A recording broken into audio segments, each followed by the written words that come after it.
your master bedroom lacks style, or maybe just needs a little pick-me-up, it's possible to change it up without blowing up the budget. Designer Henrie is here to share 5 ways to update your master bedroom without spending a fortune. It's so good to see you. Good to see you. We are so happy to have you. So I think a lot of people will say, okay, Allie, really? Like, I look at your pictures on your Instagram account, your designer talent in full display, and can I really do that on my budget? Yes, I feel like you can. And with it being a new year, it's spring, it's time to refresh a few of our rooms. And so the bedroom is a way that we definitely can do it. And we hear the bedroom should be a retreat, right? We should spend design time and effort on our bedroom. I didn't fully appreciate that, I think, until I had kids. And then you really do need that space to be yours. All right, so first budget tip that you're pulling out to the table today is to hit the walls with a fresh color.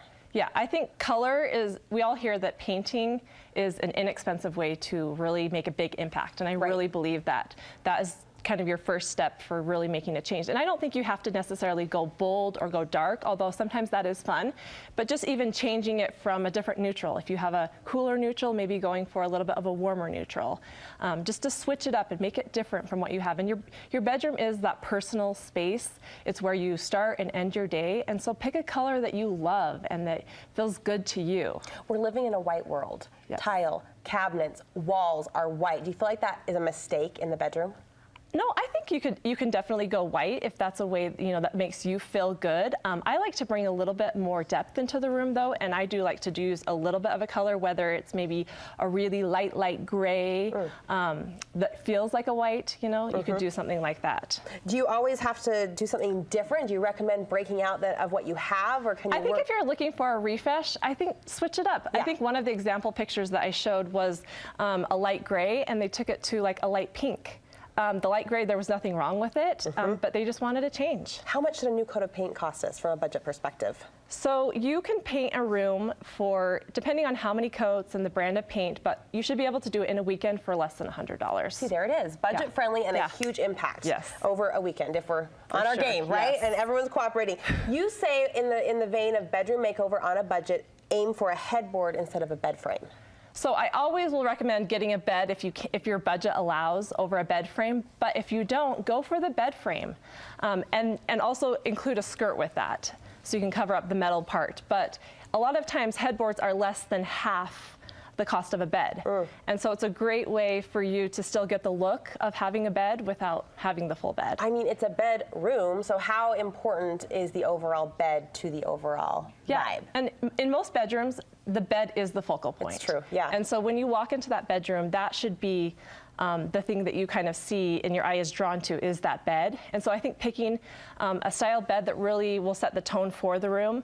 A couple of other tips, if you're just saying my budget really doesn't even allow me to buy a headboard, there's a lot of tutorials out there on how you can actually even do it yourself headboard, or you can create your own. If you get on Pinterest, there's lots of tutorials. My other tip is that if you don't even want to do that, you don't want to go the handy route, is if you like, we're not switching out the bed, we just don't have it in the budget right now, is to take a textile, or like a throw, and drape it over the back of the headboard. So it's kind of like a temporary fix to give you some pattern, to give you some color. I think that's a really fun way to do it. But a new backdrop, a new kind of visual interest to catch your eye there at the focal point of the room. Exactly. Clever. We're looking at some beautiful textiles, and we just saw some inspiration photos of bedding. What do you recommend when shopping for new bedding, Allie? So when I talk about simplifying, refreshing, start with a white palette. I love to start with a white palette. Like sheets? Yeah, like you duvet cover, your quilt. If you start with the white palette, it feels clean, it feels fresh, and then it allows you to bring in the color, the texture through the pillows. And you could do a throw blanket at the end of the bed. And the one thing that's also great about white is it's available at all price points. So, depending on what your budget is, you're able to get something that's white. And then, you can invest a little bit more when it comes to the pillows. So, simplify with pillows too. Also, we don't need to have 15 pillows on our beds anymore. Did you hear that? Husbands everywhere are cheering. Mine included. Mine included. We don't need 15 pillows? Yeah, we don't need 15 pillows. Just pick a select few. I love these ones right here. Pretty, These are from Gatehouse and Orem, and you just need a few. And I think that's kind of the tip. The other thing that I love to do is to do a big, long lumbar pillow. Just have that be the statement pillow of the bed. And then you don't need to have 10 other pillows behind it. You can do one or do a few pillows And then you can invest a little bit more because you're only buying 1 or 3 versus buying 15. Great point. This is going to sound so silly, but the lumbar pillow on my master bedroom bed was kind of an aha for me. The bed's so big, right? Yeah, we have a king-size bed. It added structure and also took up that horizontal space. Exactly. Where you do tend to try to fill in with the little pillows here and there, or the circular pillows. This can go a long way. Yes, for sure. This shape. All right, next you're saying add a rug. Yes, so I love to add rugs to bedrooms because it helps to define the space. And then that's also a great way to bring in color and bring in texture and bring in pattern. Like where? Where would we place a rug in a bedroom? So you're going to place it under your bed. Sometimes it will go under the nightstands. For a queen size bed, I say no smaller than an 8 by 10. Okay. And then for a king size, no smaller than a 9 by 12. And I think that's one of the biggest mistakes that people make when it comes to buying rugs, is that they buy a rug that's too small because it costs less. But you want to make sure that you're not sacrificing on the size, and you want to make sure you get the right size. And sometimes, you know, some of those rugs are really expensive. All right, I was just going to ask any sourcing tips for rugs. So, I mean, there's a lot of different sites out there now for finding rugs, you know, on, Rugs USA or Overstock.com. I mean, there's tons of different sites that have affordable rugs. And if you don't want to compromise quality, look for used or vintage rugs on Etsy, eBay.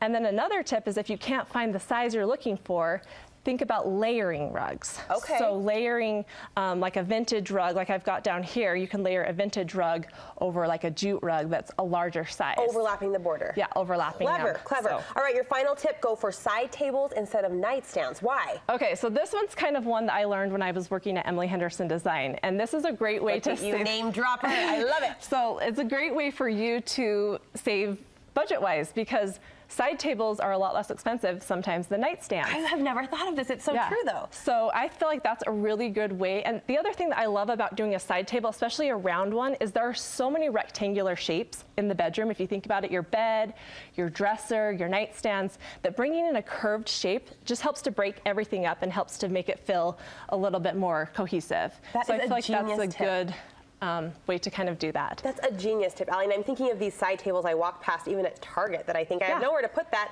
Hello, it could be a nightstand. Yeah, and they're usually, and you can find stuff for less than $100. And then, I always say if you can, throw a little bit of fresh flowers on there to kind of top it off, That brightens any day, right? Yeah, any exactly. week, any month, especially this time of year. These were awesome tips, great pieces of advice we can all employ if we want to dress up our bedroom on a real woman's budget. Where can we find more of your design inspiration? You can find me on Instagram at Allie Henrie, or you can find me on alliehenrie.com. I love when you do the side-by-sides of like, this room costs this much, but here's a similar look for this month. So she's always keeping our budget in mind. We appreciate that. Thank you.